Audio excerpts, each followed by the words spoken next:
आप सुन रहे हैं जगत गुरु तत्वदर्शी संत रामपाल जी महाराज द्वारा लिखित पुस्तक ज्ञान गंगा का पेज नंबर 245।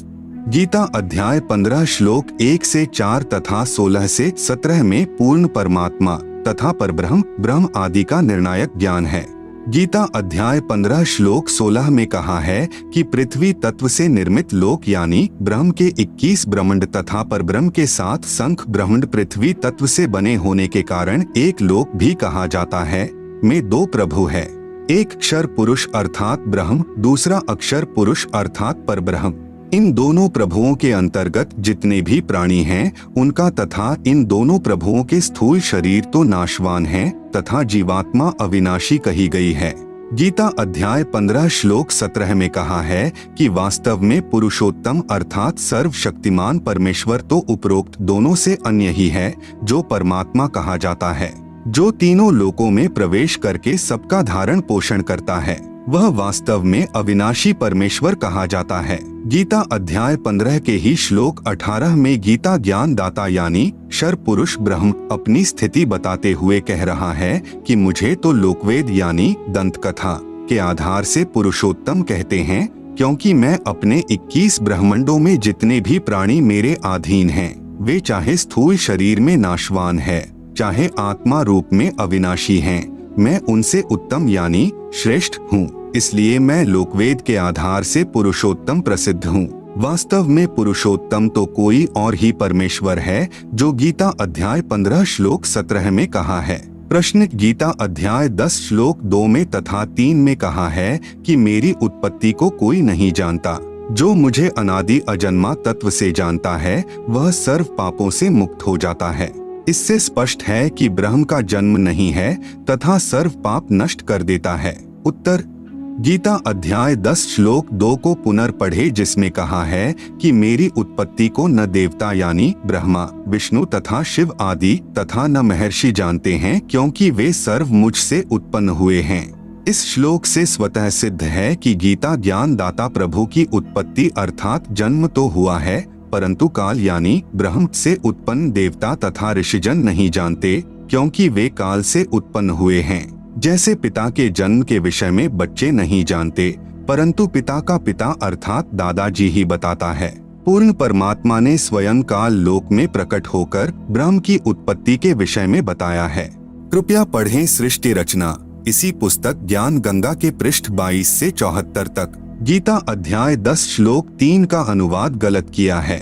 जैसे गीता अध्याय 2 श्लोक 12 तथा अध्याय 4 श्लोक 5 में अपने आप को नाशवान तथा जन्म मृत्यु को बार बार प्राप्त होने वाला कहा है, तथा अध्याय 2 श्लोक 17 तथा अध्याय 8 श्लोक 3, 8 से 10 तथा 20 व अध्याय 15 श्लोक 4, 16, 17 में किसी अन्य अविनाशी अनादि परमात्मा के विषय में कहा है।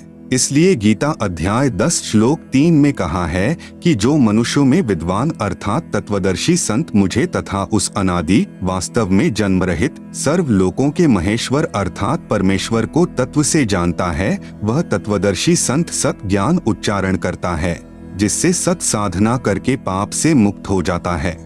आप सुन रहे हैं जगत गुरु तत्वदर्शी संत रामपाल जी महाराज द्वारा लिखित पुस्तक ज्ञान गंगा का पेज नंबर 246। इसी का प्रमाण गीता अध्याय 4 श्लोक 34 में भी है। कृपया पढ़े गीता अध्याय 10 श्लोक 3 का यथार्थ अनुवाद। अध्याय 10 का श्लोक 2। न मे विदुः सुरगणाः प्रभवं न महर्षयः अहम आद्यः हि देवानां महर्षिणां च सर्वशः।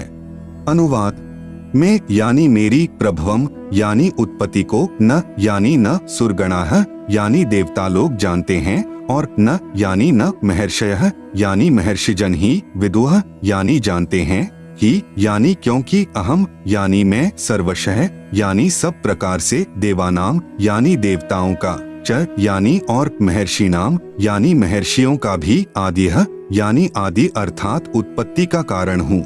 अध्याय 10 का श्लोक 3। यह माम अजम अनादिम च वेत्ति लोक महेश्वरम असम्मूढ़ सह मत रेषु सर्वपापैः प्रमुच्यते। अनुवाद यह यानी जो विद्वान व्यक्ति माम यानी मुझको, च यानी तथा, अनादिम यानी सदा रहने वाले अर्थात पुरातन, अजम यानी जन्म न लेने वाले, लोक महेश्वरम यानी सर्व लोकों के महान ईश्वर अर्थात सर्वोच्च परमेश्वर को वेत्ती यानी जानता है, सह यानी वह, मतयेषु यानी शास्त्रों को सही जानने वाला अर्थात वेदों के अनुसार ज्ञान रखने वाला, असम्मूढ़ यानी अर्थात तत्वदर्शी विद्वान, सर्वपापैः यानी संपूर्ण पापों को, प्रमुच्यते यानी विस्तृत वर्णन के साथ कहता है अर्थात वही सृष्टि ज्ञान व कर्मों का सही वर्णन करता है अर्थात अज्ञान से पूर्ण रूप से मुक्त कर देता है, जिस कारण तत्वदर्शी संत द्वारा बताई वास्तविक साधना के आधार पर भक्ति करने वाले के सर्व पाप नष्ट हो जाते हैं। गीता ज्ञान दाता ब्रह्म यानी काल की उत्पत्ति का संकेत। अध्याय 10 के श्लोक 2 में कहा है कि अर्जुन मेरी उत्पत्ति यानी जन्म को न तो देवता जानते हैं न ही महर्षि जन जानते हैं, क्योंकि यह सब मेरे से पैदा हुए हैं। इससे स्वसिद्ध है कि ब्रह्म यानी काल की उत्पत्ति तो हुई है परंतु देवता व ऋषि नहीं जानते। जैसे पिताजी की उत्पत्ति को बच्चे नहीं बता सकते परंतु दादाजी जानता है, इसी प्रकार 21 ब्रह्मांड में सर्व देव ऋषि आदि ज्योति निरंजन ब्रह्म अर्थात काल तथा प्रकृति यानी दुर्गा के संयोग से उत्पन्न हुए हैं।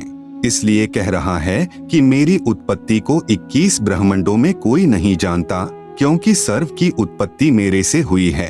केवल पूर्ण ब्रह्म ही काल यानी ब्रह्म की उत्पत्ति बता सकता है, क्योंकि ब्रह्म यानी काल की उत्पत्ति परम अक्षर ब्रह्म यानी पूर्ण ब्रह्म से हुई है, जिसका गीता जी के अध्याय 3 के श्लोक 14-15 में ब्रह्म की उत्पत्ति का प्रत्यक्ष प्रमाण है।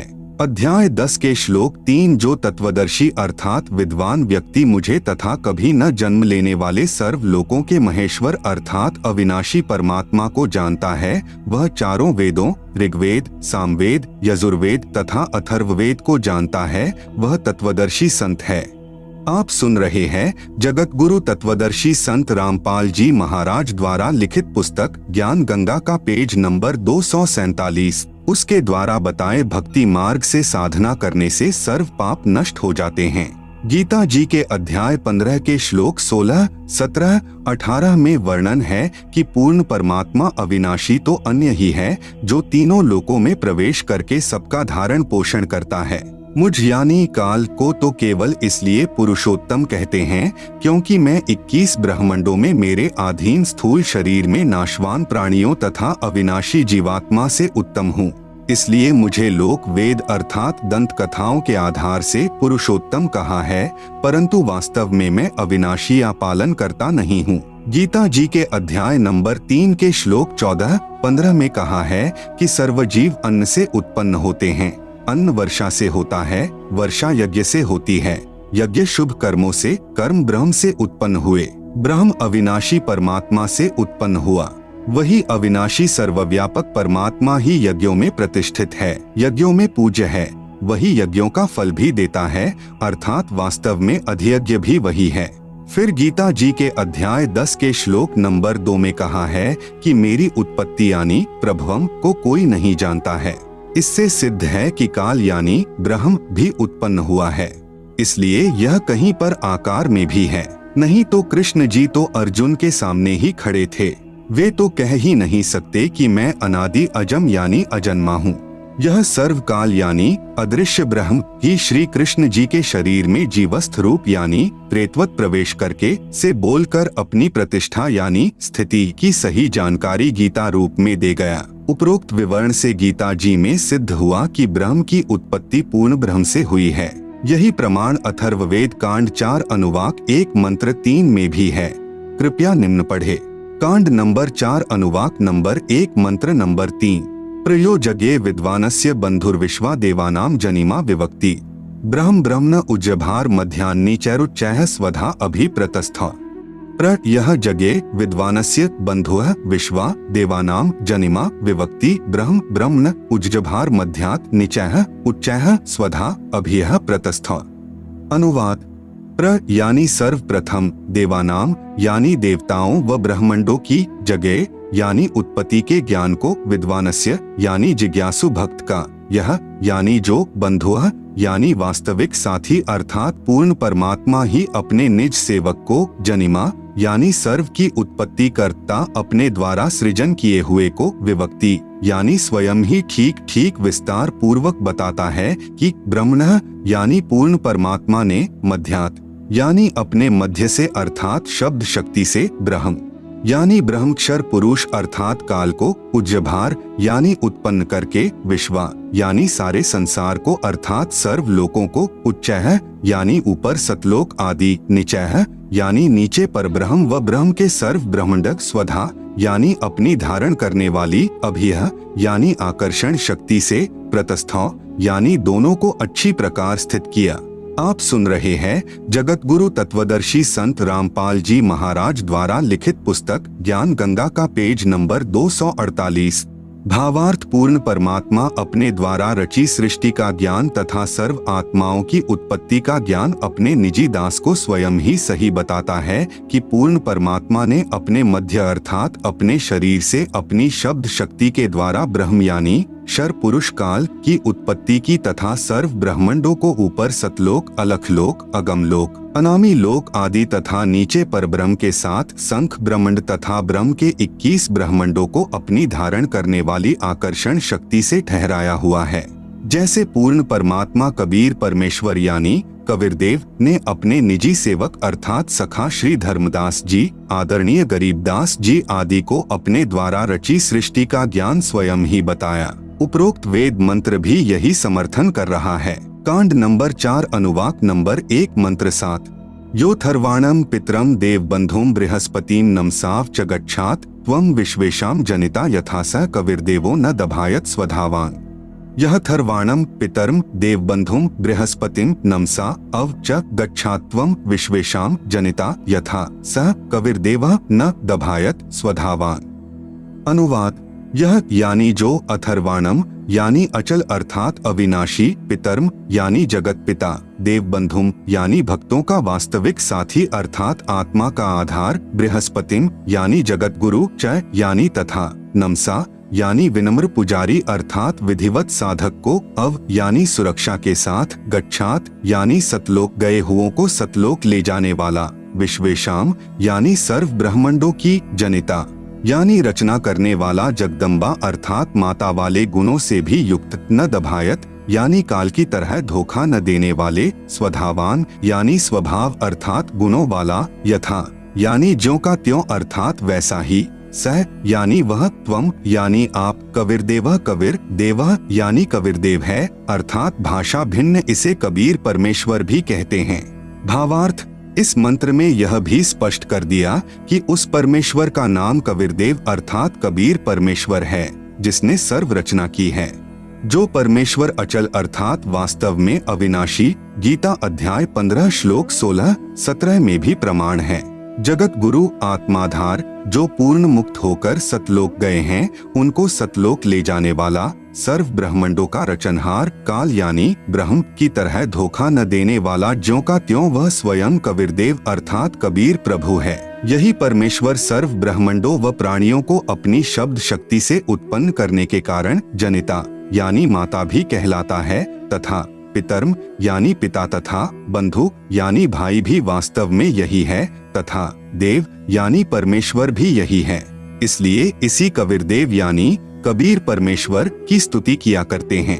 त्वमेव माता च पिता त्वमेव बंधु च सखा त्वमेव सर्वम मम देवदेव। इसी परमेश्वर की महिमा का पवित्र ऋग्वेद मंडल नंबर 1 सूक्त नंबर 24 में विस्तृत विवरण है। प्रश्न वेदों में कबीर अर्थात कबीर नाम का विवरण कैसे आया? वेद तो सृष्टि के प्रारंभ में प्राप्त हुए थे। कबीरदेव यानी कबीर परमेश्वर तो सन 1398 में उत्पन्न हुए हैं। आप सुन रहे हैं जगत गुरु तत्वदर्शी संत रामपाल जी महाराज द्वारा लिखित पुस्तक ज्ञान गंगा का पेज नंबर 249। उत्तर पूर्ण परमात्मा का वास्तविक नाम कबीरदेव है तथा उपमात्मक नाम सत्पुरुष परम अक्षर ब्रह्म पूर्ण ब्रह्म आदि हैं। जैसे देश के प्रधानमंत्री जी का शरीर का नाम कुछ और होता है तथा प्रधानमंत्री प्राइम मिनिस्टर आदि पद के नाम हैं। यही पूर्ण परमात्मा कबीरदेव नामांतरण करके चारों युगों में आए हैं। तथा सृष्टि व वेदों की रचना से पूर्व भी अनामी यानी अनामय लोक में मानव सदृश शरीर में कबीरदेव नाम से विद्यमान थे। वहीं कबीरदेव फिर सतलोक की रचना करके सतलोक में विराजमान हो गए।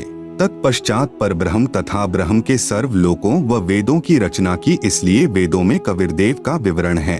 कबीर साहेब द्वारा विभीषण तथा मंदोदरी को शरण में लेना। परमेश्वर मुनिंद्र अनल अर्थात नल तथा अनिल अर्थात नील को शरण में लेने के उपरांत श्रीलंका में गए। वहां पर एक परम भक्त चंद्रविजय जी का 16 सदस्यों का पुण्य परिवार रहता था। वह भाट जाति में उत्पन्न पुण्यकर्मी प्राणी थे। परमेश्वर मुनिंद्र यानी कबीरदेव जी का उपदेश सुनकर पूरे परिवार ने नाम दान प्राप्त किया। परम भक्त चंद्रविजय जी की पत्नी भक्तमती कर्मवती लंका के राजा रावण की रानी मंदोदरी के पास नौकरी यानी सेवा करती थी। रानी मंदोदरी को हंसी मजाक अच्छे मंदे चुटकुले सुनाकर उसका मनोरंजन कराया करती थी। भक्त चंद्रविजय राजा रावण के पास दरबार में नौकरी यानी सेवा करता था। राजा की बड़ाई के गाने सुनाकर प्रसन्न करता था। भक्त चंद्रविजय की पत्नी भक्तमती कर्मवती परमेश्वर से उपदेश प्राप्त करने के उपरांत रानी मंदोदरी को प्रभु चर्चा जो सृष्टि रचना अपने सतगुरुदेव मुनिंद्र जी से सुनी थी प्रतिदिन सुनाने लगी। भक्तमती मंदोदरी रानी को अति आनंद आने लगा। कई घंटों तक प्रभु की सतकथा को भक्तमती कर्मवती सुनाती रहती तथा मंदोदरी की आंखों से आंसू बहते रहते। एक दिन रानी मंदोदरी ने कर्मवती से पूछा, आपने यह ज्ञान किससे सुना? आप तो बहुत अनाप शनाप बातें किया करती थी। इतना बदलाव परमात्मा तुल्य संत बिना नहीं हो सकता। तब कर्मवती ने बताया कि हमने एक परम संत से अभी अभी उपदेश लिया है। रानी मंदोदरी ने संत के दर्शन की अभिलाषा व्यक्त करते हुए कहा, आपके गुरु अब की बार आए तो उन्हें हमारे घर बुला कर लाना। अपनी मालकिन का आदेश प्राप्त करके शीश झुकाकर सत्कार पूर्वक कहा कि जो आपकी आज्ञा, आपकी नौकरानी वही करेगी। मेरी एक विनती है, कहते हैं कि संत को आदेश पूर्वक नहीं बुलाना चाहिए, स्वयं जाकर दर्शन करना श्रेयकर होता है और जैसे आपकी आज्ञा वैसा ही होगा। महारानी मंदोदरी ने कहा कि अब के आपके गुरुदेव जी आए तो मुझे बताना, मैं स्वयं दर्शन करूंगी। परमेश्वर ने फिर श्रीलंका में कृपा की। मंदोदरी रानी ने उपदेश प्राप्त किया। कुछ समय उपरांत अपने प्रिय देवर श्री भक्त विभीषण जी को उपदेश दिलाया। आप सुन रहे हैं जगत गुरु तत्वदर्शी संत रामपाल जी महाराज द्वारा लिखित पुस्तक ज्ञान गंगा का पेज नंबर 250। भक्तमती मंदोदरी उपदेश प्राप्त करके अहर्निश प्रभु स्मरण में लीन रहने लगी। अपने पति रावण को भी सतगुरु मुनिंद्र जी से उपदेश प्राप्त करने की कई बार प्रार्थना की, परंतु रावण नहीं माना तथा कहा करता था कि मैंने परम शक्ति महेश्वर मृत्युंजय शिव जी की भक्ति की है, इसके तुल्य कोई शक्ति नहीं है, आपको किसी ने बहका लिया है। कुछ ही समय उपरांत वनवास प्राप्त श्री सीता जी का अपहरण करके रावण ने अपने 9 लखा बाग में कैद कर लिया। भक्तमती मंदोदरी के बार बार प्रार्थना करने से भी रावण ने माता सीता जी को वापस छोड़कर आना स्वीकार नहीं किया। तब भक्तमती मंदोदरी जी ने अपने गुरुदेव मुनिंद्र जी से कहा, महाराज जी, मेरे पति ने किसी की औरत का अपहरण कर लिया है, मुझसे सहन नहीं हो रहा है, वह उसे वापस छोड़कर आना किसी कीमत पर भी स्वीकार नहीं कर रहा है, आप दया करो मेरे प्रभु, आज तक जीवन में मैंने ऐसा दुख नहीं देखा था। परमेश्वर मुनिंद्र जी ने कहा कि बेटी मंदोदरी, यह औरत कोई आम स्त्री नहीं है, श्री विष्णु जी को श्रापवश पृथ्वी पर आना पड़ा है। वे श्री राजा दशरथ के पुत्र रामचंद्र अयोध्यावासी हैं। इनको 14 वर्ष का वनवास प्राप्त है तथा लक्ष्मी जी स्वयं सीता रूप बनाकर इनकी पत्नी रूप में वनवास में थी। उसे रावण एक साधु वेश बनाकर धोखा देकर उठा लाया है। यह स्वयं लक्ष्मी ही सीता जी है। इसे शीघ्र वापस करके क्षमा याचना करके अपने जीवन की भिक्षा याचना रावण करें तो इसी में इसका शुभ है। भक्तमती मंदोदरी के अनेकों बार प्रार्थना करने से रावण नहीं माना तथा कहा कि वे 2 मस्करे जंगल में घूमने वाले मेरा क्या बिगाड़ सकते हैं। मेरे पास अनगिनत सेना है, मेरे 1 लाख पुत्र तथा 1.25 लाख नाती हैं। मेरे पुत्र मेघनाद ने स्वर्गराज इंद्र को पराजित कर उसकी पुत्री से विवाह कर रखा है। 33 करोड़ देवताओं को हमने कैद कर रखा है। तू मुझे उन 2 बेसहारा फिर रहे बनवासियों को भगवान बताकर डराना चाहती है। इस स्त्री को वापस नहीं करूंगा। मंदोदरी ने भक्ति मार्ग का ज्ञान जो अपने पूज्य गुरुदेव से सुना था रावण को बहुत समझाया। विभीषण ने भी अपने बड़े भाई को समझाया। रावण ने अपने भाई विभीषण को पीटा तथा कहा कि तू ज्यादा श्री रामचंद्र का पक्षपात कर रहा है, उसी के पास चला जा।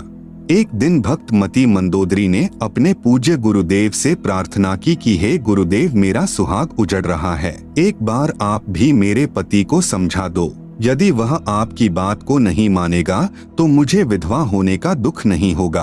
अपनी बेटी मंदोदरी की प्रार्थना स्वीकार करके राजा रावण के दरबार के समक्ष खड़े होकर द्वारपालों से राजा रावण से मिलने की प्रार्थना की। द्वारपालों ने कहा, ऋषि जी, इस समय हमारे राजा जी अपना दरबार लगाए हुए हैं। इस समय अंदर का संदेश बाहर आ सकता है, बाहर का संदेश अंदर नहीं जा सकता। हम विवश हैं। तब पूर्ण प्रभु अंतर्ध्यान हुए तथा राजा रावण के दरबार में प्रकट हो गए। आप सुन रहे हैं जगत गुरु तत्वदर्शी संत रामपाल जी महाराज द्वारा लिखित पुस्तक ज्ञान गंगा का पेज नंबर 251। रावण की दृष्टि ऋषि पर गई तो गरज कर पूछा कि इस ऋषि को मेरी आज्ञा बिना किसने अंदर आने दिया है, उसे लाकर मेरे सामने कत्ल कर दो। तब परमेश्वर ने कहा, राजन, आपके द्वारपालों ने स्पष्ट मना किया था, उन्हें पता नहीं कि मैं कैसे अंदर आ गया। रावण ने पूछा कि तू अंदर कैसे आया? तब पूर्ण प्रभु मुनिंद्र वेश में अदृश्य होकर पुनर्प्रकट हो गए तथा कहा कि मैं ऐसे आ गया। रावण ने पूछा कि आने का कारण बताओ। तब प्रभु ने कहा कि आप योद्धा होकर एक अबला का अपहरण कर लाए हो। यह आपकी शान व शूरवीरता के विपरीत है। यह कोई आम औरत नहीं है, यह स्वयं लक्ष्मी जी अवतार है। श्री रामचंद्र जी जो इसके पति हैं, वे स्वयं विष्णु हैं। इसे वापस करके अपने जीवन की भिक्षा मांगो, इसी में आपका श्रेय है। इतना सुनकर तमोगुण यानी भगवान शिव का उपासक रावण क्रोधित होकर नंगी तलवार लेकर सिंहासन से दहाड़ता हुआ कूदा तथा उस नादान प्राणी ने तलवार के अंधाधुंध 70 वार ऋषि जी को मारने के लिए किए। परमेश्वर मुनिंद्र जी ने एक झाड़ू की सींग हाथ में पकड़ी हुई थी, उसको ढाल की तरह आगे कर दिया। रावण के 70 वार उस नाजुक सींग पर लगे। ऐसे आवाज हुई जैसे लोहे के खंबे यानी पीलर पर तलवार लग रही हो। सींग टस से मस नहीं हुई। रावण को पसीने आ गए, फिर भी अपने अहंकारवश नहीं माना। यह तो जान लिया कि यह कोई आम ऋषि नहीं है। कहा कि मैंने आपकी एक भी बात नहीं सुननी, आप जा सकते हैं। परमेश्वर अंतर्ध्यान हो गए तथा मंदोदरी को सर्व वृतांत सुनाकर प्रस्थान किया। रानी मंदोदरी ने कहा, गुरुदेव, अब मुझे विधवा होने में कोई कष्ट नहीं होगा।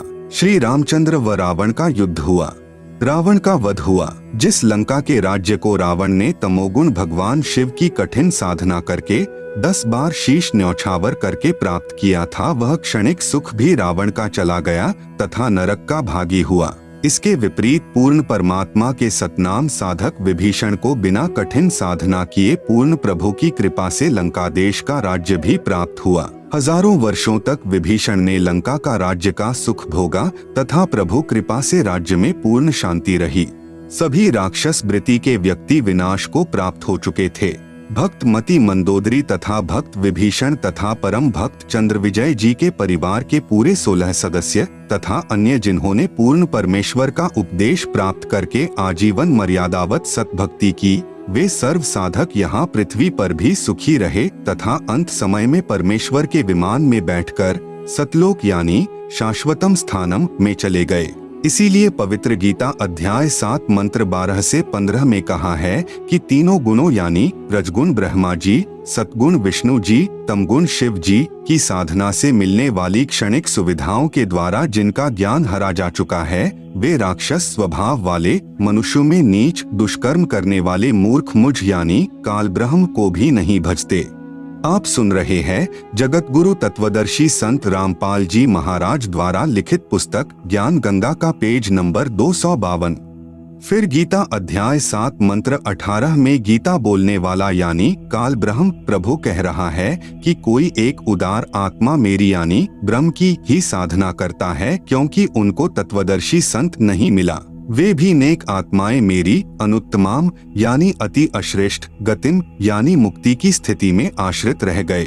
वे भी पूर्ण मुक्त नहीं हैं। इसलिए पवित्र गीता अध्याय 18 मंत्र 62 में कहा है कि हे अर्जुन, तू सर्व भाव से उस परमेश्वर यानी पूर्ण परमात्मा तक ब्रह्म की शरण में जा। उसकी कृपा से ही तू परम शांति तथा सतलोक अर्थात सनातन परम धाम को प्राप्त होगा। इसलिए पुण्यात्माओं से निवेदन है कि आज इस दासन के भी दास के पास पूर्ण परमात्मा प्राप्ति की वास्तविक विधि प्राप्त है। निशुल्क उपदेश लेकर लाभ उठाएं। द्वापर युग में इंद्रमती को शरण में लेना। द्वापर युग में चंद्रविजय नाम का एक राजा था। उसकी पत्नी इंद्रमती बहुत ही धार्मिक प्रवृत्ति की औरत थी। संत महात्माओं का बहुत आदर किया करती थी। उसने एक गुरुदेव भी बना रखा था। उनके गुरुदेव ने बताया था कि बेटी साधु संतों की सेवा करनी चाहिए। संतों को भोजन खिलाने से बहुत लाभ होता है। एकादशी का व्रत, मंत्र के जाप आदि साधनाएं जो गुरुदेव ने बताई थी वह भगवत भक्ति में बहुत दृढ़ता से लगी हुई थी। गुरुदेव ने बताया था कि संतों को भोजन खिलाया करेगी तो तू आगे भी रानी बन जाएगी और तुझे स्वर्ग प्राप्ति होगी। रानी ने सोचा कि प्रतिदिन एक संत को भोजन अवश्य खिलाया करूंगी। उसने यह प्रतिज्ञा मन में ठान ली कि मैं खाना बाद में खाया करूंगी, पहले संत को खिलाया करूंगी। इससे मुझे याद बनी रहेगी, कहीं मुझे भूल न पड़ जाए। रानी प्रतिदिन पहले एक संत को भोजन खिलाती, फिर स्वयं खाती। वर्षों तक ये क्रम चलता रहा। एक समय हरिद्वार में कुंभ के मेले का संयोग हुआ। जितने भी त्रिगुण माया के उपासक संत थे सभी गंगा में स्नान के लिए यानी परभी लेने के लिए प्रस्थान कर गए। इस कारण से कई दिन रानी को भोजन कराने के लिए कोई संत नहीं मिला। रानी इंद्रमती ने स्वयं भी भोजन नहीं किया। चौथे दिन अपनी बांदी से कहा कि बांदी देख ले, कोई संत मिल जाए तो, नहीं तो आज तेरी रानी जीवित नहीं रहेगी। आज मेरे प्राण निकल जाएंगे परंतु मैं खाना नहीं खाऊंगी। वह दीन दयाल कबीर परमेश्वर अपने पूर्व वाले भक्त को शरण में लेने के लिए न जाने क्या कारण बना देता है। बांदी ने ऊपर अटारी पर चढ़कर देखा कि सामने से एक संत आ रहा था। सफेद कपड़े थे। द्वापर युग में परमेश्वर कबीर करुणामय नाम से आए थे। बांदी नीचे आई और रानी से कहा कि एक व्यक्ति है जो साधु जैसा नजर आता है। रानी ने कहा कि जल्दी से बुला ला। बांदी महल से बाहर गई तथा प्रार्थना की कि साहेब, आपको हमारी रानी ने याद किया है। करुणामय साहेब ने कहा कि रानी ने मुझे क्यों याद किया है, मेरा और रानी का क्या संबंध। नौकरानी ने सारी बात बताई। करुणामय यानी कबीर साहेब ने कहा कि रानी को आवश्यकता पड़े तो यहाँ आ जाए, मैं यहाँ खड़ा हूँ। तू बांदी और वह रानी। आप सुन रहे हैं जगत गुरु तत्वदर्शी संत रामपाल जी महाराज द्वारा लिखित पुस्तक ज्ञान गंगा का पेज नंबर 253। मैं वहां जाऊं और यदि वह कह दे कि तुझे किसने बुलाया था या उसका राजा ही कुछ कह दे और बेटी संतों का अनादर बहुत पापदायक होता है। बांदी फिर वापस आई और रानी से सब वार्ता कह सुनाई। तब रानी ने कहा कि बांदी मेरा हाथ पकड़ और चल। जाते ही रानी ने दंडवत प्रणाम करके प्रार्थना की कि हे परवरदिगार, चाहती तो ये हूँ कि आपको कंधे पर बैठा लूं। करुणामय साहेब ने कहा, बेटी मैं यही देखना चाहता था कि तेरे में कोई श्रद्धा भी है या वैसे ही भूखी मर रही है। रानी ने अपने हाथों खाना बनाया। करुणामय रूप में आए कबीरदेव ने कहा कि मैं खाना नहीं खाता, मेरा शरीर खाना खाने का नहीं है। तो रानी ने कहा कि मैं भी खाना नहीं खाऊंगी। करुणामय साहेब जी ने कहा कि ठीक है बेटी, लाओ खाना खाते हैं, क्योंकि समर्थ उसी को कहते हैं जो चाहे सो करे। करुणामय साहेब ने खाना खा लिया। फिर रानी से पूछा कि जो यह तू साधना कर रही है यह तेरे को किसने बताई है। रानी ने कहा कि मेरे गुरुदेव ने आदेश दिया है। कबीर साहेब ने पूछा, क्या आदेश दिया है तेरे गुरुदेव ने। इंद्रमती ने कहा कि ब्रह्मा विष्णु महेश की पूजा, एकादशी का व्रत, तीर्थ भ्रमण, देवी पूजा, श्राद्ध निकालना, मंदिर में जाना, संतों की सेवा करना। करुणामय यानी कबीर साहेब ने कहा कि जो साधना तेरे गुरुदेव ने दी है तेरे को जन्म और मृत्यु तथा स्वर्ग नरक व 84 लाख योनियों के कष्ट से मुक्त नहीं हो सकती। रानी ने कहा कि महाराज जी जितने भी संत हैं अपनी अपनी प्रभुता आप ही बनाने आते हैं। मेरे गुरुदेव के बारे में कुछ नहीं कहोगे, मैं चाहे मुक्त हो या न हो। अब करुणामय यानी कबीर साहेब सोचते हैं कि इस भोले जीव को कैसे समझाएं। इन्होंने जो पूछ पकड़ ली उसको छोड़ नहीं सकते, मर सकते हैं। करुणामय साहेब ने कहा कि बेटी वैसे तो तेरी इच्छा है, मैं निंदा नहीं कर रहा। क्या मैंने आपके गुरुदेव को गाली दी है या कोई बुरा कहा है? मैं तो भक्ति मार्ग बता रहा हूँ कि यह भक्ति शास्त्र विरुद्ध है, तुझे पार नहीं होने देगी और न ही तेरा कोई आने वाला कर्म दंड कटेगा। और सुन ले, आज से तीसरे दिन तेरी मृत्यु हो जाएगी। न तेरा गुरु बचा सकेगा और न तेरी यह नकली साधना बचा सकेगी। जब मरने की बारी आती है फिर जीव को डर लगता है। वैसे तो नहीं मानते। रानी ने सोचा कि संत झूठ नहीं बोलते, कहीं ऐसा न हो कि मैं परसों ही मर जाऊं। इस डर से करुणामय साहेब से पूछा कि साहेब क्या मेरी जान बच सकती है? कबीर साहेब यानी करुणामय ने कहा कि बच सकती है, अगर तू मेरे से उपदेश लेगी, मेरी शिष्या बनेगी, पिछली पूजाएं त्यागेगी, तब तेरी जान बचेगी। इंद्रमती ने कहा, मैंने सुना है कि गुरुदेव नहीं बदलना चाहिए, पाप लगता है। कबीर साहेब यानी करुणामय ने कहा कि नहीं पुत्री, यह भी तेरा भ्रम है। एक वैद्य यानी डॉक्टर से दवाई न लगे तो क्या दूसरे से नहीं लेते? एक 5वीं कक्षा का अध्यापक होता है, फिर एक उच्च कक्षा का अध्यापक होता है। बेटी अगली कक्षा में जाना होगा, क्या सारी उम्र 5वीं कक्षा में ही लगी रहेगी? इसको छोड़ना पड़ेगा। तू अब आगे की पढ़ाई पढ़, मैं पढ़ाने आया हूँ। वैसे तो नहीं मानती, परंतु मृत्यु दिखने लगी कि संत कह रहा है तो कहीं बात न बिगड़ जाए। ऐसा विचार करके इंद्रमती ने कहा कि जैसे आप कहोगे मैं वैसे ही करूंगी। आप सुन रहे हैं जगत गुरु तत्वदर्शी संत रामपाल जी महाराज द्वारा लिखित पुस्तक ज्ञान गंगा का पेज नंबर 254। करुणामय यानी कबीर साहेब ने उपदेश दिया, कहा कि तीसरे दिन मेरे रूप में काल आएगा, तू उससे बोलना मत। जो मैंने नाम दिया है 2 मिनट तक इसका जाप करना, 2 मिनट के बाद उसको देखना है, उसके बाद सत्कार करना है। वैसे तो गुरुदेव आए तो अति शीघ्र चरणों में गिर जाना चाहिए, ये मेरा केवल इस बार आदेश है। रानी ने कहा, ठीक है जी। अब रानी को तो चिंता बनी हुई थी, श्रद्धा से जाप कर रही थी। कबीर साहेब यानी करुणामय साहेब का रूप बनाकर गुरुदेव रूप में काल आया। आवाज लगाई, इंद्रमती इंद्रमती। अब उसको तो पहले ही डर था, स्मरण करती रही थी, काल की तरफ नहीं देखा। 2 मिनट के बाद जब देखा तो काल का स्वरूप बदल गया। काल का ज्यों का त्यों चेहरा दिखाई देने लगा, करुणामय साहेब का स्वरूप नहीं रहा।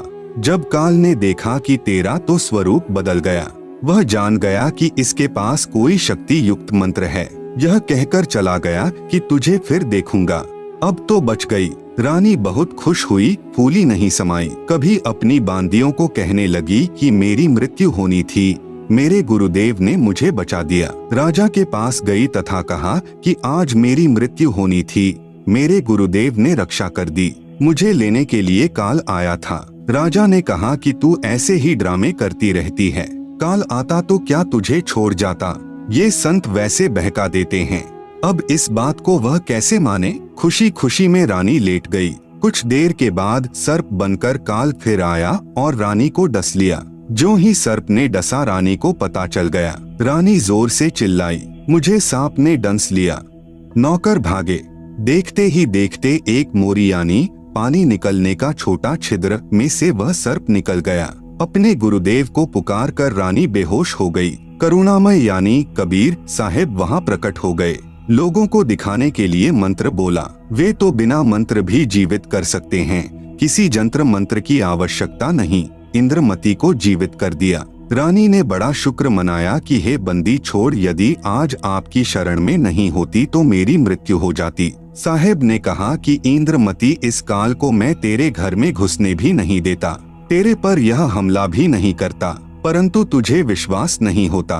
तू यह सोचती कि मेरे ऊपर कोई आपत्ति नहीं आनी थी। गुरुजी ने मुझे बहकाकर नाम दे दिया, इसलिए तेरे को थोड़ा सा झटका दिखाया है, नहीं तो बेटी तेरे को विश्वास नहीं होता। धर्मदास यहाँ घना अंधेरा, बिन परिचय जीव जम का चेहरा। कबीर साहेब यानी करुणामय ने कहा कि अब जब मैं चाहूंगा तब तेरी मृत्यु होगी।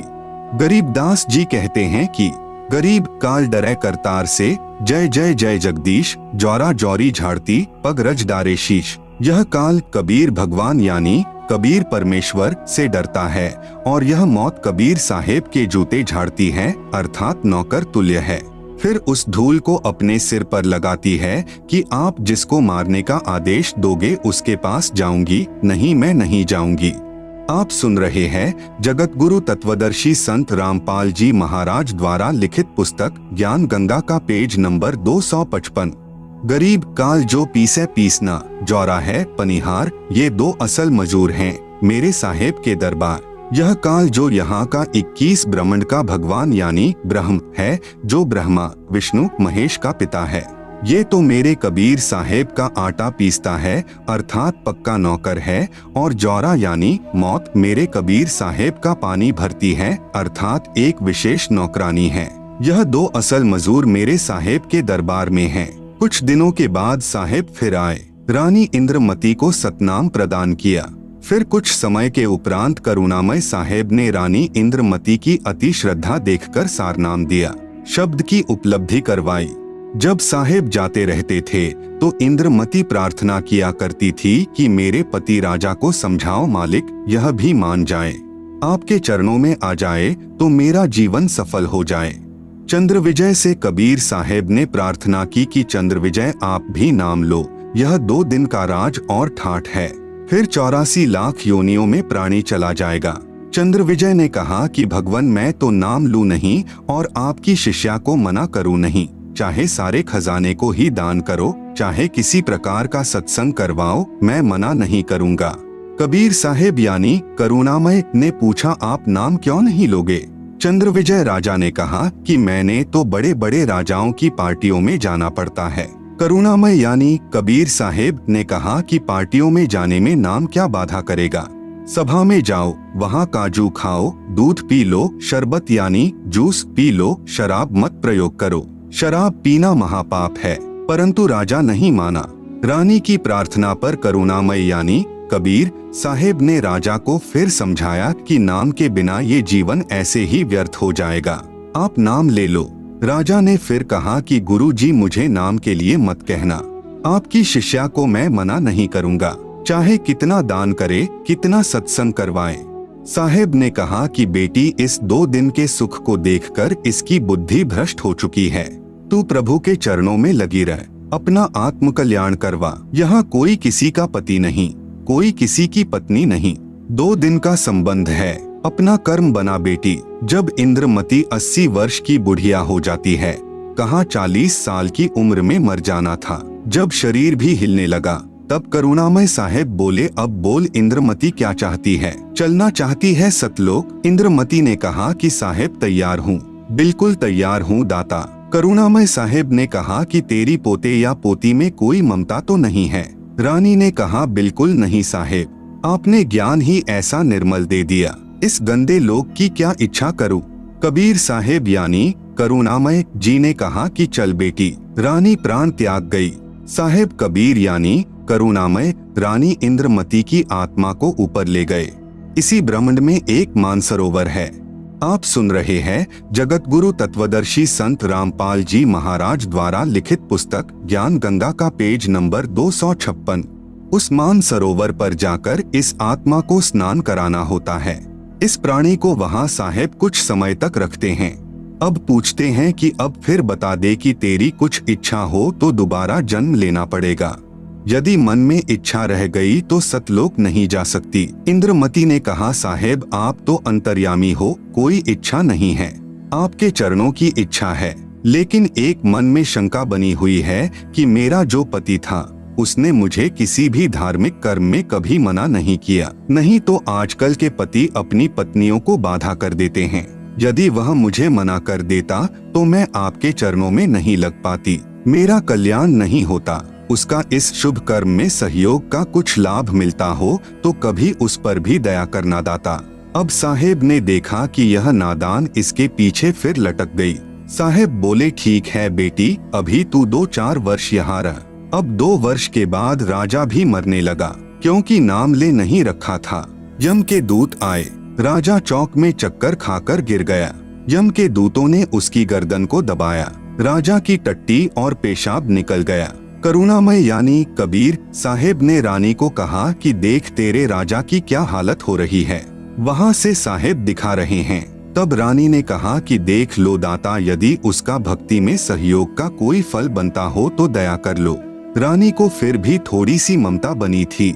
साहेब कबीर यानी करुणामय ने सोचा कि यह फिर काल जाल में फंसेगी। यह सोचकर मानसरोवर से वहां गए जहां राजा चंद्रविजय अपने महल में अचेत पड़ा था। यमदूत उसके प्राण निकाल रहे थे। कबीर साहेब के आते ही यमदूत ऐसे आकाश में उड़ गए जैसे मुर्दे से गिद्ध उड़ जाते हैं। चंद्रविजय होश में आ गया। सामने करुणामय साहेब खड़े थे। केवल चंद्रविजय को दिखाई दे रहे थे, किसी अन्य को दिखाई नहीं दे रहे थे। चंद्रविजय चरणों में गिरकर याचना करने लगा, मुझे क्षमा कर दो दाता, मेरी जान बचाओ। क्योंकि अब उसने देखा कि तेरी जान जाने वाली है। जब इस जीव की आंख खुलती है कि यह तो बात बिगड़ गई। मुझे क्षमा कर दो दाता, मेरी जान बचा लो मालिक। कबीर साहेब ने कहा, राजा आज भी वही बात है, उस दिन भी वही बात थी, नाम लेना होगा। राजा ने कहा, मैं नाम ले लूंगा जी, अभी ले लूंगा नाम। कबीर साहेब ने नाम उपदेश दिया तथा कहा कि अब मैं तुझे 2 वर्ष की आयु दूंगा। यदि इसमें एक श्वास भी खाली चला गया तो फिर कर्मदंड रह जाएगा।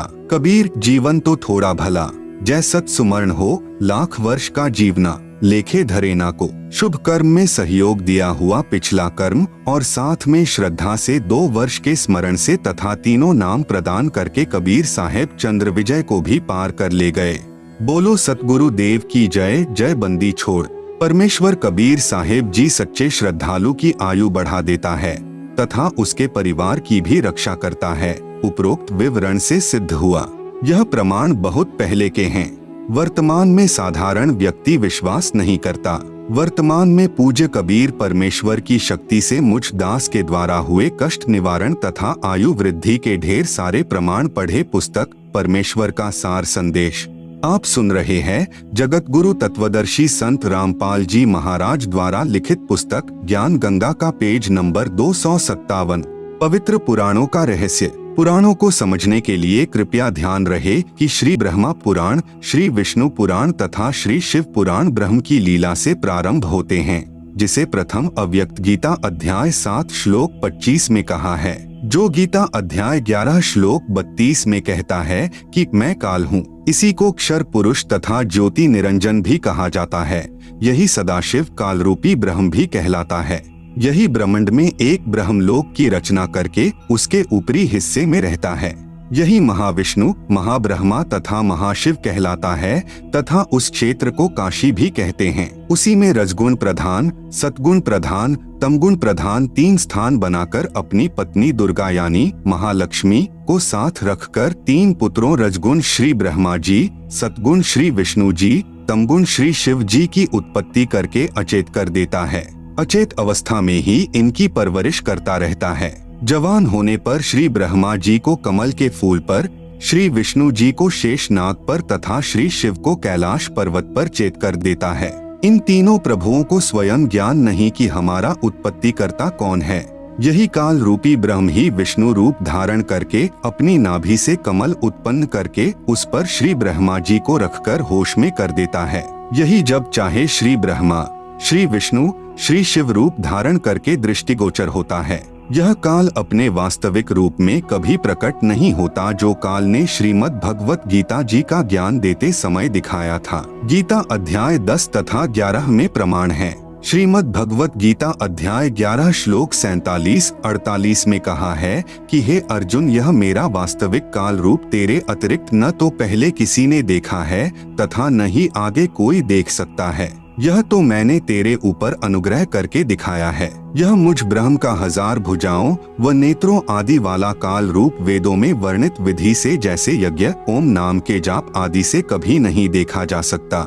भावार्थ है कि वेदों में वर्णित विधि से प्रभु प्राप्ति नहीं है। इसीलिए ऋषियों महर्षियों ने वेदों में ओम नाम को प्रभु प्राप्ति का जानकर प्रभु प्राप्ति के लिए यज्ञ तथा ओम नाम के जाप की घोर साधनाएं की, परंतु ब्रह्म के दर्शन नहीं हुए। किसी ने कमलों का प्रकाश देख लिया, किसी ने शरीर में ज्योति देखी तथा धुनें सुनी, जो काल यानी ब्रह्म का छल है। किसी ने सहस्र कमल की 1000 ज्योतियों से निकल रहा प्रकाश देखकर प्रभु की प्राप्ति मान ली। जैसे किसी स्थान पर एक ही रंग के 1000 बल्ब एक दूसरे के साथ सटाकर गोलाकार में जगा रखे हों। दूर से देखने वाले को एक प्रकाश समूह ही दिखाई देता है। अति निकट जाने पर पता लगता है कि यह तो बल्बों यानी लटुओं का प्रकाश है। इसी प्रकार कुछ साधक हठ योग करके शरीर में अंतर्मुख होकर कुछ आतिशबाजी को देखकर प्रभु की प्राप्ति मान लेते हैं। आप सुन रहे हैं जगत गुरु तत्वदर्शी संत रामपाल जी महाराज द्वारा लिखित पुस्तक ज्ञान गंगा का पेज नंबर 258। उसी काल जाल को आनंद मानकर अपना अनमोल जीवन नष्ट कर जाते हैं। वेदों में स्पष्ट लिखा है कि परमेश्वर सशरीर है। यजुर्वेद अध्याय 1 मंत्र 15 तथा अध्याय 5 मंत्र 1 में प्रमाण है। अग्ने तनूरसि विष्णवे त्वा सोमस्य तनूरसि, जिसका शब्दार्थ है कि परमेश्वर सशरीर है। उस सर्व पालन करता अमर पुरुष यानी सत्पुरुष का शरीर है, अर्थात परमेश्वर आकार में है। इसीलिए ऋषियों ने प्रभु दर्शन के लिए घोर साधनाएं की, परंतु वेदों में वर्णित विधि से प्रभु प्राप्ति नहीं हो सकती। इसलिए आज तक सर्व साधकों, ऋषियों आदि ने अपने अनुभव की पुस्तकों की रचना कर दी जो वेद ज्ञान विरुद्ध है।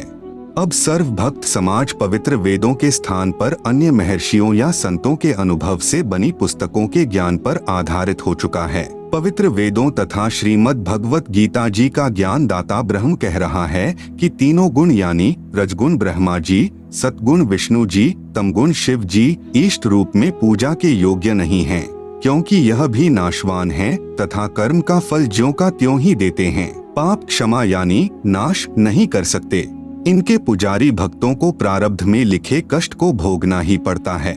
इन तीनों प्रभुओं की साधना से क्षणिक सांसारिक सुख तो प्राप्त हो जाते हैं, परंतु पूर्ण मोक्ष नहीं होता तथा इन तीनों प्रभुओं यानी श्री ब्रह्मा जी, श्री विष्णु जी, श्री शिव जी से मिलने वाले क्षणिक लाभ पर जिनकी आस्था बनी है, वे राक्षस स्वभाव को धारण किए हुए मनुष्यों में नीच दुष्कर्म करने वाले मूर्ख मुझ यानी काल ब्रह्म को भी नहीं भजते। प्रमाण श्रीमद् भगवत गीता अध्याय 7 श्लोक 12 से 15 तक। क्योंकि ब्रह्म साधक अधिक समय तक ब्रह्मलोक में बने महास्वर्ग में अपनी नाम व पुण्यों की कमाई के आधार पर रहता है, इसलिए काल कह रहा है कि तीनों प्रभुओं से कुछ ज्यादा राहत मैं दे सकता हूँ, परंतु यह ब्रह्म लोक तथा काल यानी ब्रह्म भी नाशवान हैं। गीता अध्याय 8 श्लोक 16 में कहा है कि ब्रह्मलोक तक सर्व लोक नाशवान हैं, तथा गीता अध्याय 2 श्लोक 12 तथा अध्याय 4 श्लोक 5 में स्वयं गीता ज्ञान दाता ब्रह्म कह रहा है कि मेरी भी जन्म मृत्यु होती है, अर्थात नाशवान हूँ। इसलिए पवित्र गीता अध्याय 7 श्लोक 18 में कहा है कि जो चौथे प्रकार के मेरे यानी ब्रह्म के साधक जो ज्ञानी हैं, वे वेदों के ज्ञान के आधार पर जान लेते हैं कि केवल एक पूर्ण परमात्मा ही इष्ट रूप में पूज्य है, वही पापनाशक पूर्ण मोक्षदायक है तथा मानव शरीर प्रभु प्राप्ति के लिए ही मिला है। उन्होंने वेदों का स्वयं ही निष्कर्ष निकाल लिया कि ओम यही एक मंत्र है जो प्रभु प्राप्ति का है। इसी ओम मंत्र के जाप से हजारों वर्ष साधना करके अपने शरीर को भी न्यौछावर कर दिया, परंतु प्रभु दर्शन नहीं हुए। अन्य उपलब्धियां हो गई, कुछ सिद्धियां प्राप्त हो गई तथा स्वर्ग महास्वर्ग आदि में उच्च पद प्राप्त हो गए। फिर भजन कमाई तथा पुण्यों की कमाई समाप्त होने पर पुनर्जन्म मृत्यु तथा 84 लाख प्राणियों के शरीरों में घोर कष्ट तथा नरक में पाप कर्म का फल भोग भी बना रहा। आप सुन रहे हैं जगत गुरु तत्वदर्शी संत रामपाल जी महाराज द्वारा लिखित पुस्तक ज्ञान गंगा का पेज नंबर 259। पवित्र यजुर्वेद अध्याय 40 मंत्र 10 तथा पवित्र गीता अध्याय 4 मंत्र 34 में उपरोक्त दोनों शास्त्रों का ज्ञान दाता ब्रह्म कह रहा है कि उस पूर्ण परमात्मा के विषय में मैं यानी काल रूपी ब्रह्म नहीं जानता। उस परमेश्वर के विषय में पूर्ण जानकारी अर्थात तत्व ज्ञान तथा उस परमेश्वर की प्राप्ति की विधि अर्थात पूर्ण मोक्ष मार्ग की जानकारी के लिए तत्वदर्शी संतों की खोज कर फिर वे जैसे साधना बताएं वैसे कर उसके पश्चात उस परमपद परमेश्वर की खोज करनी चाहिए, जिसमें गए हुए साधक फिर लौटकर संसार में नहीं आते, अर्थात पूर्ण मोक्ष प्राप्त करके सदा के लिए जन्म मृत्यु तथा 84 लाख योनियों के कष्ट तथा नरक की पीड़ा के कष्ट से मुक्त हो जाते हैं तथा पूर्ण शांति प्राप्त करके शाश्वतम स्थानम यानी अविनाशी लोक अर्थात सतलोक को प्राप्त हो जाते हैं। प्रमाण गीता अध्याय 15 श्लोक 1 से 4 तथा गीता अध्याय 18 श्लोक 62 तथा ऋग्वेद मंडल 1 सूक्त 24 मंत्र 1 से 2। तत्वदर्शी संत के न मिलने के कारण सर्व ऋषिजन वेदों अनुसार साधना करके भी महाकष्ट में ही रह जाते हैं। इसलिए गीता अध्याय 7 श्लोक 18 में कहा है कि जो ज्ञानी आत्मा हैं वे हैं तो उदार, क्योंकि प्रभु प्राप्ति के लिए तन मन धन से वेदों अनुसार साधना करते हैं, परंतु वे भी मुझ यानी काल ब्रह्म की अनुत्माम यानी अति घटिया गति अर्थात साधना से मिलने वाले लाभ पर ही आश्रित हैं, जिससे इनका पूर्ण मोक्ष नहीं हो सकता। जन्म मृत्यु तथा नाना प्राणियों के शरीर में तथा नरक में कर्माधार से कष्ट कभी समाप्त नहीं हो सकता। ज्योति निरंजन यानी काल रूपी ब्रह्म ने कसम खाई है कि मैं कभी भी किसी को किसी भी साधना से अपने वास्तविक काल रूप में दर्शन नहीं दूंगा। इसलिए यही काल रूपी ब्रह्म ही अपने पुत्रों यानी ब्रह्मा विष्णु शिव के रूप में दिखाई देकर नाना चरित्र करता है, जिस कारण से अन्य जन सोचते हैं कि यह लीला भगवान विष्णु ने की, कभी कहते हैं कि यह लीला श्री ब्रह्मा ने की, कभी कहते हैं कि यह लीला श्री शिव ने की। जैसे आम व्यक्ति कहता है कि श्री ब्रह्मा जी की उत्पत्ति श्री विष्णु जी की नाभि से कमल पर हुई, उस समय श्री विष्णु जी के रूप में काल ने अपनी नाभि से कमल प्रकट किया था।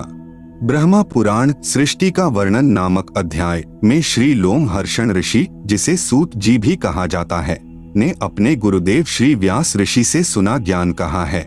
श्री व्यास जी ने श्री नारद जी से सुना तथा श्री नारद जी ने अपने पिता श्री ब्रह्मा जी से जानकारी प्राप्त की थी। श्री ब्रह्मा जी को स्वयं ज्ञान नहीं मैं कहाँ से उत्पन्न हुआ। श्री देवी महापुराण 3 स्कंद। इसका भावार्थ यह नहीं है कि पुराणों का ज्ञान गलत है। जो ज्ञान श्री ब्रह्मा जी ने होश में आने के पश्चात कहा है वह उसी स्तर तक तो सही है, परंतु चेत होने से पूर्व का ज्ञान दंत कथा यानी लोकवेद है, जो पूर्ण परमेश्वर ने प्रथम सतयुग में सत सुकृत नाम से प्रकट होकर तत्वदर्शी संत रूप से तत्व ज्ञान तथा वास्तविक सृष्टि रचना का ज्ञान श्री ब्रह्मा जी तथा श्री मनु जी आदि को दिया था। इन्होंने सुनकर भी अनसुना कर दिया था। तत्पश्चात जब श्री ब्रह्मा जी से इसी के वंशज पूछने लगे तो उस सुने सुनाए ज्ञान के आधार से कुछ मिलावट करके पूर्व का ज्ञान कहा है, जिस कारण कोई पुराण निर्णायक ज्ञान युक्त नहीं है। आप सुन रहे हैं जगत गुरु तत्वदर्शी संत रामपाल जी महाराज द्वारा लिखित पुस्तक ज्ञान गंगा का पेज नंबर 260। किसी पुराण के आधार से सिद्ध होता है कि श्री विष्णु जी की उत्पत्ति श्री ब्रह्मा जी से हुई। किसी पुराण से सिद्ध होता है कि श्री ब्रह्मा जी की उत्पत्ति श्री विष्णु जी से हुई आदि आदि। इसी कारण सभी ऋषिजन तथा श्री ब्रह्मा विष्णु तथा शिव जी भी संशय में ही हैं। श्री ब्रह्मा जी तथा श्री विष्णु जी का युद्ध। श्री शिव पुराण विद्येश्वर संहिता अध्याय 6 अनुवादक दीन दयाल शर्मा, प्रकाशक रामायण प्रेस मुंबई, पृष्ठ 67 तथा संपादक पंडित राम लग्न पांडेय, विशारद प्रकाशक सावित्र ठाकुर, प्रकाशन रथयात्रा वाराणसी, ब्रांच नाटी इमली वाराणसी के विद्येश्वर संहिता अध्याय 6 पृष्ठ 54 तथा टीकाकार डॉक्टर ब्रह्मानंद त्रिपाठी, साहित्य आयुर्वेद ज्योतिष आचार्य MA PhD DSCA, प्रकाशक चौखंबा संस्कृत प्रतिष्ठान 38 UA, Jawahar Nagar bungalow road Delhi, Sanskrit सहित शिव पुराण के विद्येश्वर संहिता अध्याय 6 पृष्ठ 45 पर श्री ब्रह्मा जी श्री विष्णु जी के पास आए। उस समय श्री विष्णु जी लक्ष्मी सहित शेष शैया पर सोए हुए थे, साथ में अनुचर भी बैठे थे। श्री ब्रह्मा जी ने श्री विष्णु जी से कहा, बेटा उठ, देख तेरा बाप आया हूँ, मैं तेरा प्रभु हूँ। इस पर विष्णु जी ने कहा, आओ बैठो, मैं तुम्हारा पिता हूँ, तेरा मुख टेढ़ा क्यों हो गया। ब्रह्मा जी ने कहा, हे पुत्र, अब तुझे अभिमान हो गया है, मैं तेरा संरक्षक ही नहीं हूँ परंतु समस्त जगत का पिता हूँ। श्री विष्णु जी ने कहा, रे चोर, तू अपना बड़पन क्या दिखाता है, सर्व जगत तो मुझ में निवास करता है, तू मेरी नाभि कमल से उत्पन्न हुआ और मुझसे ही ऐसी बातें कर रहा है। इतना कहकर दोनों प्रभु आपस में हथियारों से लड़ने लगे, एक दूसरे के वक्षस्थल पर आघात किए। यह देखकर सदाशिव यानी काल रूपी ब्रह्म ने एक तेजोमय लिंग उन दोनों के मध्य खड़ा कर दिया, तब उनका युद्ध समाप्त हुआ। यह उपरोक्त विवरण गीता प्रेस गोरखपुर वाली शिव पुराण से निकाल रखा है। परंतु मूल संस्कृत सहित जो ऊपर लिखी है तथा अन्य 2 संपादकों तथा प्रकाशकों वाली शिव पुराण में सही है। विचार करें, श्री शिव पुराण, श्री विष्णु पुराण तथा श्री ब्रह्मा पुराण तथा श्री देवी महापुराण में तीनों प्रभुओं तथा सदाशिव यानी काल रूपी ब्रह्म तथा देवी यानी शिवा प्रकृति की जीवन लीलाएं हैं। इन्हीं के आधार से सर्व ऋषिजन व गुरुजन ज्ञान सुनाया करते थे। यदि कोई पवित्र पुराणों से भिन्न ज्ञान कहता है, वह पाठ्यक्रम के विरुद्ध ज्ञान होने से व्यर्थ है। उपरोक्त युद्ध का विवरण पवित्र शिव पुराण से है, जिसमें दोनों प्रभु 5 वर्ष के बच्चों की तरह झगड़ रहे हैं। वे कहा करते हैं कि तू मेरा बेटा, दूसरा कहा करता है तू मेरा बेटा, मैं तेरा बा। फिर एक दूसरे का गिरेबान पकड़कर मुक्कों व लातों से झगड़ा करते हैं। यही चरित्र त्रिलोक नाथों का है।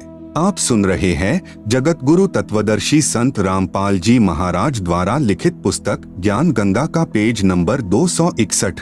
उपरोक्त तीनों पुराणों श्री ब्रह्मा पुराण, श्री विष्णु पुराण तथा श्री शिव पुराण का प्रारंभ तो काल रूपी ब्रह्म अर्थात ज्योति निरंजन से ही होता है, जो ब्रह्मलोक में महाब्रह्मा, महाविष्णु तथा महाशिव रूप धारण करके रहता है तथा अपनी लीला भी उपरोक्त रूप में करता है। अपने वास्तविक काल रूप को छुपा कर रखता है तथा बाद में विवरण रजगुण ब्रह्मा जी, सतगुण विष्णु जी तथा तमगुण शिव जी की लीलाओं का है। उपरोक्त ज्ञान के आधार से पवित्र पुराणों को समझना अति आसान हो जाएगा। श्री विष्णु पुराण, अनुवादक श्री मुनिलाल गुप्त, प्रकाशक गोविंद भवन कार्यालय, गीता प्रेस, गोरखपुर। श्री विष्णु पुराण का ज्ञान श्री पाराशर ऋषि ने अपने शिष्य श्री मैत्रेय ऋषि जी को कहा है। श्री पाराशर ऋषि जी ने शादी होते ही गृह त्याग कर वन में साधना करने का दृढ़ संकल्प किया।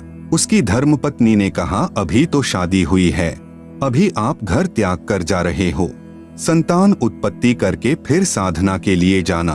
तब श्री पाराशर ऋषि ने कहा कि साधना करने के पश्चात संतान उत्पन्न करने से नेक संस्कार की संतान उत्पन्न होगी। मैं कुछ समय उपरांत आपके लिए अपनी शक्ति यानी वीर्य किसी पक्षी के द्वारा भेज दूंगा, आप उसे ग्रहण कर लेना।